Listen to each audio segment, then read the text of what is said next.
Hello and welcome to the part 2 of the cloud computing video lecture. So in this video, we'll talk about more stuff on the cloud computing that is directed siya towards application development. Application, so meaning so meron nadala sa web application, then we have the mobile application development. So let's proceed on the topics that we'll be discussing right here. So first is we'll discuss na siya ang purpose of service tiers or levels. So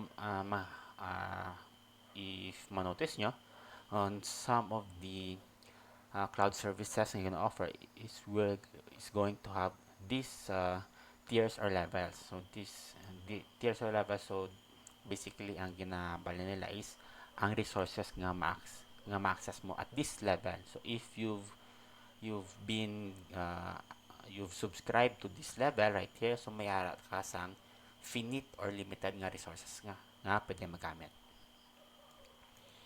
And then next is we'll discuss on the importance of cloud computing on application development. Then next is ang importance niya towards mobile application development. So may slight difference man na sa. And then next is we'll discuss the popular cloud services. And so for the popular cloud services, so I'll just give you a rundown of these cloud services. And on the next na video lecture, not really video lecture, so I'll just send you some YouTube videos on how to create, on how to access these cloud services. So and then remember kay these types of cloud services, so either in the future either ga-improve na siya or madula. So ang mindset already is for today or for now, so we'll be using this. You can definitely use these types of cloud services, but in the future, so definitely may changes gina sa nga matabo kay si technology. So ano siya, ever changing gina siya. So some services may not last that long, or some services may improve. Di ba kay kapin pa sa mga sikat nga cloud services. Like for example, kay Google nga gina-offer, so may chance nga chance nga siya may improve. Okay, so let's proceed first to the first topic. So that is the ang purpose sang service tiers or plans. So these often service providers, they provide, yes, they give users or developers this what we call tiers or plans. So each plan will have a specific resource available. So for example, if you're going to use a storage na plan, so mahatag lang sila sa different levels si provider. Then on that different level, so mayara siya sang number of gigabytes nga ginahatag. So for example, sa level 1, so mahatag lang siya sang 50 gigabyte of storage. So for level 2, mahatag lang siya 75 gigabytes. For level 3, 100 gigabytes. So this plan will have a static or predefined resources available on each plan. And then most of the time, so this plan, so each of that plan, so will have their own pricing. So itandaan ta nga not most most of these cloud services offers their plans or their resources. Some of them gaset na sila sang prices, especially sa mga if gusto mo nga high performance ang imo nga cloud service, maybe dako ng storage kay gusto mo ang application mo do ala Facebook, so ma-store na siya sang pictures, ma-store na siya sang comments. So that will require a lot of database storage for the users, for the comments, and then storage na siya for the pictures, for the videos, etc. So sometimes ma-offer na siya isa cloud service sang high level nga plan. So where will you have a to dako nga storage plan and then dako nga database storage. So other service providers will have the customer plan tier. So enabling users to customize the provided resource they need. So assuming that the plant tier they want is not on the list on the plants available. So sometimes, so although gahatag man sila sang plants na static, so ba may 75 gig lang or may 100 gig, but sometimes what if gusto ni user sang sa only 60 gig lang kay na foresee niya nga nga hindi gid man damo ang ang users nga ma-post or ang gamiton nila is not for social media but for something else. So wala siya ga-required yun sa too much nga resources. And then ang nalisto sa ilang available nga plans is maybe if you're going to you're going to use another plan, so siya ma-underutilize na ang iban nga resources. So ang iban mayroon na siya sa custom. So si developer na or si user so ma-provide na siya sang specific nga resources nga gusto niya gamiton. Okay, so now we'll explore some of the cloud services that have these types of types of that has these service tiers or plans. So most of them meron na siya. And then some of them will have their own free tier. So meron a free tier or free plan. So this will give the especially newcomers and newbies for developers nga makatest sila.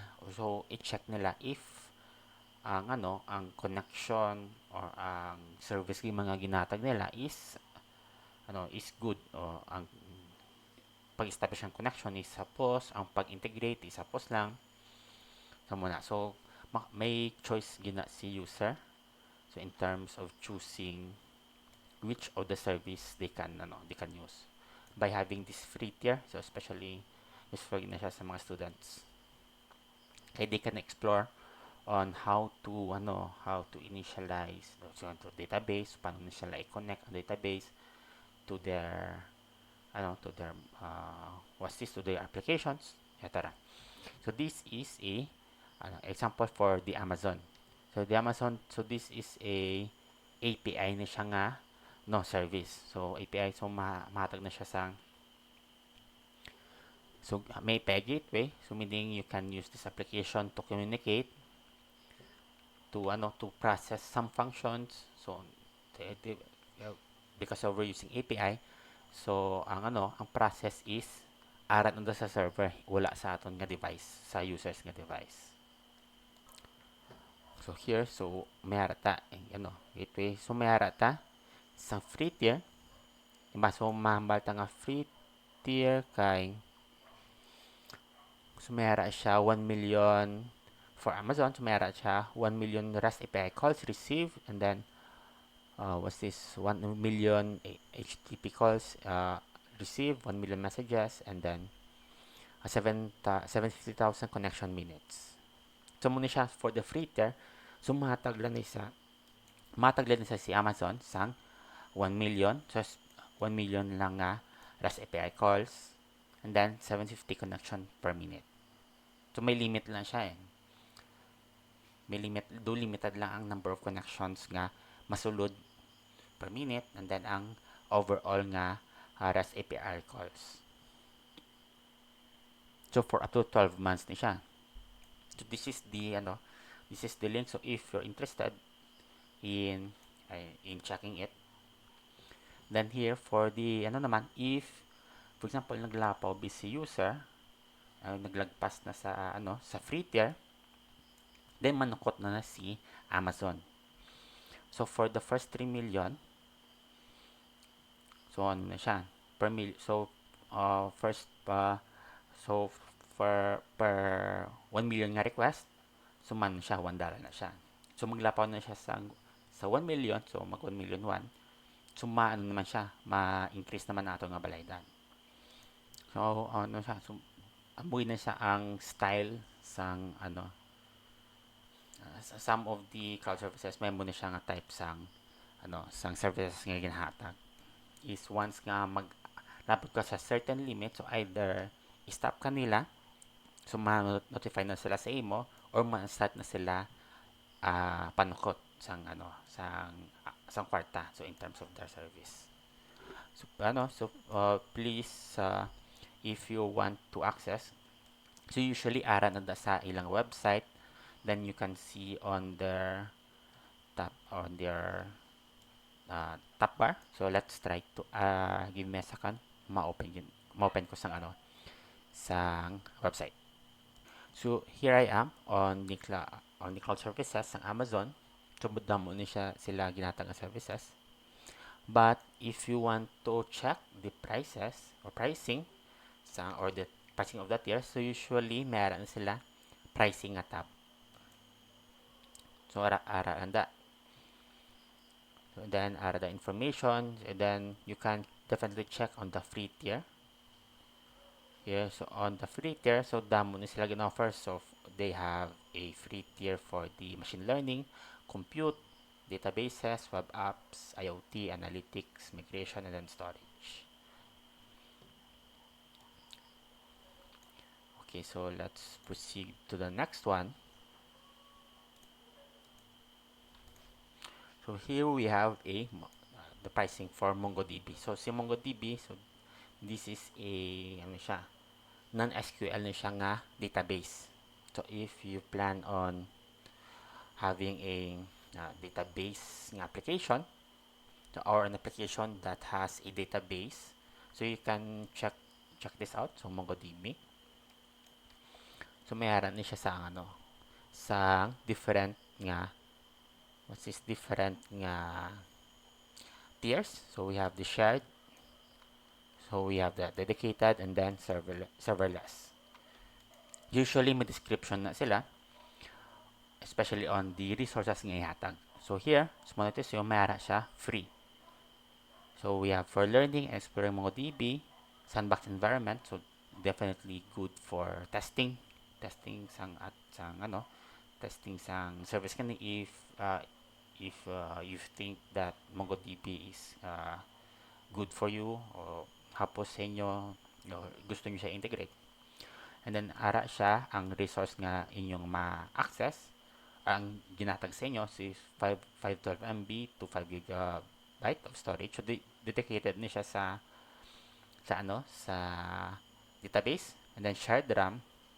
So ang RAM is usually ga-query ka na sa example sa customers, ga-query ka na sa user scores, for example. Tama na siya, ginagamit na siya. So shared RAM kay medyo ma-expect na kamo nga hinay ang output sa queries. Then upgrade to dedicated cluster for full functionality. So ang functionality diri sa free, syempre limited. So if you want to fully if you want for example, if go ka mo sa company and then say nga okay na kamo sa MongoDB, so you can definitely upgrade this free tier right there. So for short is for testing lang. So once okay na, then may kwarta na siya nga maabot, so you can definitely upgrade it.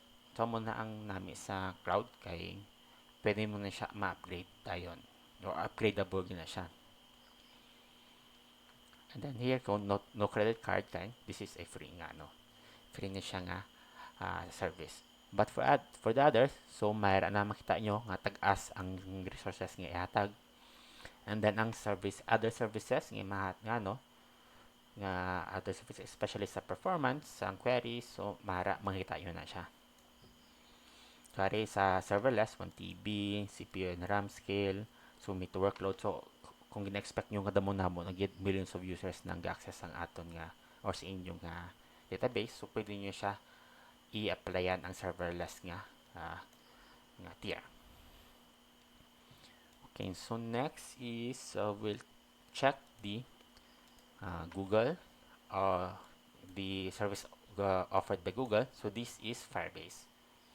So hindi pa kamo familiar kay Firebase, so doon na siya. This is a backend as a service to no specific na siya ng application. So application as a service, diba? This is may specific ni siya nga function to be a backend. So as we know, si backend ni siya nga service, backend nga servers ta is gahandle na siya sang functions ng aton nga application. So gahandle na siya sang database, gahandle na siya sang gahandle na siya sang authentication. So maka-sign up na ta using our email or password, etc. So may man siya storage. Si backend, so na siya do multiple functions wrapped as or are done inside one server. So sa iban, so specified na sila eh. They are storage, database. But for Firebase, so ginatawag na nga backend as a service, so multiple services na ang gina-offer ya. So here may ara siya sang free. So ginatawag na nga Spark plan, and then may ginatawag na nga Blaze plan.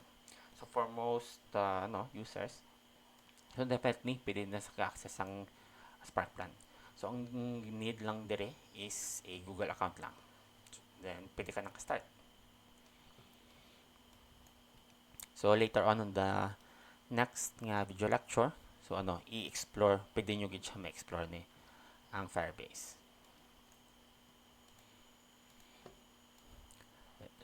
So here we'll discuss about the importance of application development. So here we have cloud-based applications. So these are also known as cloud apps, seem to be taking over. So with regards especially sa application development kay sa ligad, so ang mga ang aton nga databases, ang aton nga backend or APIs, so usually ginanto pa na siya kinakode pa na siya, especially si database kisa gani sa mobile app, so ara pa na siya mismo sa device, so locally na siya na store so in theory, so a cloud app is one that uses cloud-based services.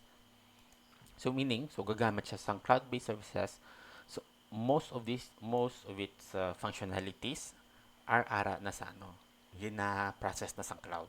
So or si cloud na angga process. So ang sa client lang nga device, di ba? So more on na siya, user interface lang. So wala na siya process nga katabo dira. So whether an app is mobile or web, so they probably use some sort of cloud service. So ang mobile apps ginagamit as subong or ang aton nga Google Classroom, so these are sila cloud apps na sila, gagamit ni sila some kind of cloud service.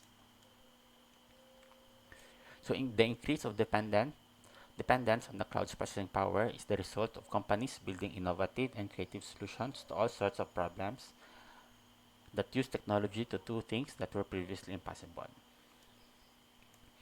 Especially ang sa mga so if we're talking about sa mga devices nga limited gid ang ilang processing capabilities, so with cloud, so sila na ang ga-process na kay kung i-process mo pa na sa imong device, so usually mahina na siya or padugayan gid na magulat sang output. But with the cloud, so ihatag mo lang sa cloud, then sila na ma-process ang haluton na ni user ang output. In that case, so doon mostly dasig lang sa. So thanks to the ability to process large amounts of data, especially sa big data, through third-party owned IT infrastructure, companies can perform massive calculations and deliver top services. So usually ang these types of processes sa ligad, so imposible gina siya on locally lang. So you have to set up your own server para mag-process lang or mag-crunch lang sang millions of data. So in particular, cloud services have opened up the possibility of many web-based cloud applications, so also known as web apps. So this web app is one where most of the computation occurs in the cloud, not on the device itself, and usually built on the use of cloud application development services. So aton nga mga web apps, ang aton nga mga famous nga websites, si Facebook, si Instagram, si Twitter, si YouTube. Mga so utilize na sila sang cloud applications.